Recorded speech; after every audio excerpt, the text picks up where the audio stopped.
সাব্বির রহমানের তাণ্ডবের পরও চিটাগাংয়ের কাছে ঢাকার হার। একাদশ ওভারে সাব্বির রহমান যখন ক্রিজে গেলেন তখন ঢাকা ক্যাপিটালসের রান 3 উইকেটে 66। গুটি গুটি পায়ে এগোতে থাকা দলটির রানের চাকায় সজোরে দম দিলেন তিনি। 22 বলে 50 পূরণ করে শেষমেশ 33 বলে 3টি 4 ও 9টি ছক্কায় অপরাজিত থাকেন 82 রানে। তার তাণ্ডবে চ্যালেঞ্জিং পুঁজি পেলেও স্বস্তির খোঁজ অধরাই রইল ঢাকার। ব্যর্থতার আবরণে বন্দি দলটি পেল টানা 5ম হারের তেতো-স্বাদ। বৃহস্পতিবার বিপিএলের ম্যাচে ঢাকাকে অনায়াসে 7 উইকেট হারিয়েছেন চিটাগাং কিংস।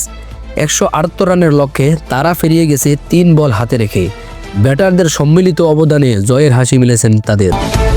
চিটাগাংয়ের হয়ে পাকিস্তানের ওসমান খান 33 বলে 7টি 4 ও 3টি ছক্কায় সর্বোচ্চ 55 রান করেন।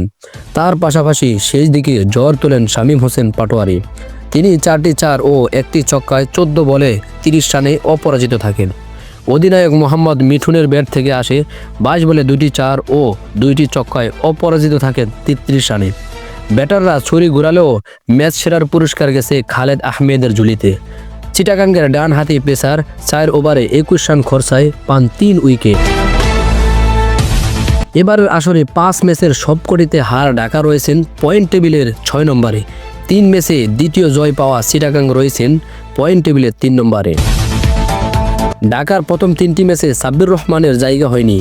শৃঙ্খলা ভঙ্গের কারণেই মূলত তিনি ছিলেন মাঠের বাইরে। গত মঙ্গলবার রংপুর রাইডার্সের বিপক্ষে একাদশে ঢুকলেও আউট হয়ে যান 7 বলে মাত্র 2 রান করে।